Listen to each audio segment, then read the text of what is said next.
आज मैं इसकी जड़ें वगैरह नहीं डालूंगा, इन्हें सिर्फ ये ऊपर से इसके स्टेम काट कर मैं निकला रहा हूँ, क्योंकि रूट्स वगैरह का रिस्पांस मैं देख चुका हूँ कि मुर्गियाँ खाती हैं, लेकिन बहरहाल बहुत ज़्यादा शौक से नहीं, फिर भी वो भी ठीक है और ये भी ठीक है, भाई ये तो है ठीक। ये आप देख रहे हैं जी मुर्गियाँ वीट ग्रास खा रही हैं। ये थोड़ी सी वीट ग्रास बची, इसको मैंने छोड़ दिया है, देखते हैं ये दोबारा ग्रो करती है कि नहीं। तो ये कंडीशन आपके सामने जी ओट्स की। तो ये है जी जो ओट्स की हम फॉडर बना रहे थे, यानी जई का फॉडर। तो ये अब इस 4-5 इंचज़ तक इनकी हाइट हो चुकी है। तो मैं ये काट कर अपनी मुर्गियों को खिलाने लगा हूँ, सिर्फ देखने के लिए कि उनका रिस्पांस क्या है, वो इसको लाइक भी करती हैं या नहीं। ये थोड़ा सा बस काटा है यहाँ से।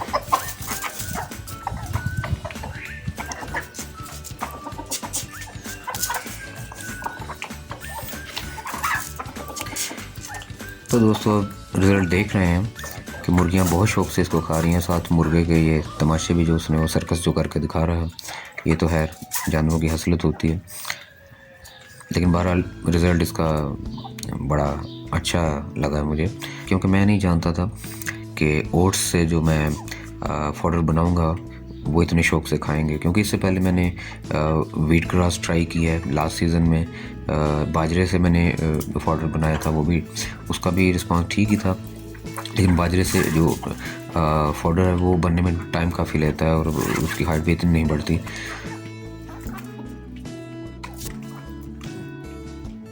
जी व्यूअर्स, आज मार्च की 13 तारीख है, नज़दीक से आपको दिखा रहा हूँ। ये ओट्स की जो ग्रीन फॉडर है ये मैं काट कर मुख्तलिफ़ जगहों से खिला चुका हूँ। इसके दाने आप देख रहे हैं, गंदम की तरह लगते हैं देखने से, पर गंदम है नहीं, ये थोड़े से डिफरेंट है। ज़रा नज़दीक से देखें तो पता चलता है ये गंदम नहीं है।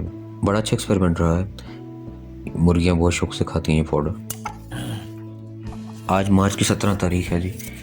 तो ओट्स से बना ग्रीन फॉडर मैं अपनी मुर्गियों को खिला रहा हूँ। आप देख रहे हैं कितने शौक़ से वो खाते हैं। आप देख रहे हैं ये मुर्गे के अजीबो गरीब तमाशे, ना वो खुद खा रहा है ना मुर्गियों को खाने दे रहा है। लेकिन हमारा जानवरों की हसरत है, ये सब चलता है। तो आप देखें जी, मैंने ये वीट ग्रास इन जगहों से काट के 2 दफ़ा मैं खिला चुका हूँ अपनी मुर्गियों को। अब दोबारा वो रीग्रो हो चुकी है, दोबारा इसको काट कर खिलाऊँगा। इन जगहों से मैं ऑलरेडी काट के खिला चुका हूँ इनको, तब ये छोटी छोटी सी हो गई थी जब मैंने काटी थी, अब ये दोबारा बढ़ चुकी है।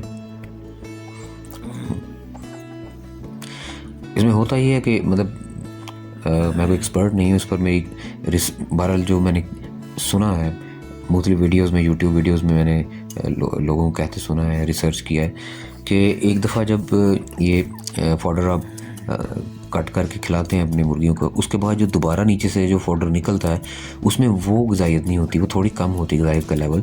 लेकिन चलें थोड़ी कम ही सही, कुछ ना कुछ तो मिलता है हमारी मुर्गियों को।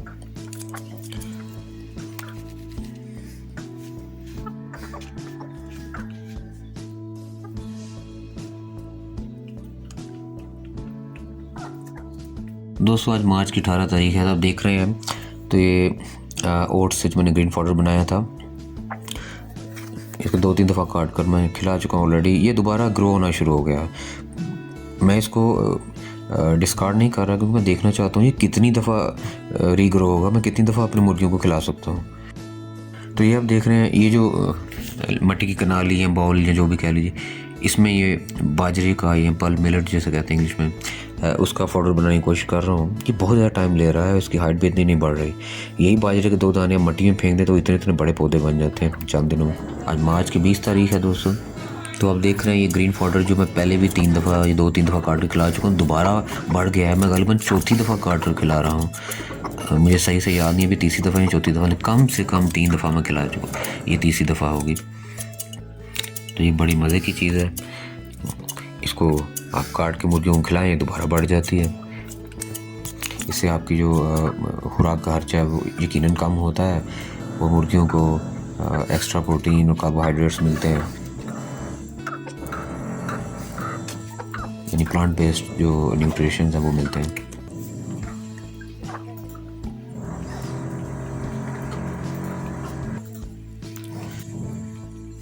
तो दोस्तों आज मार्च की 21 तारीख है। ये जो हम पाउडर देख रहे हैं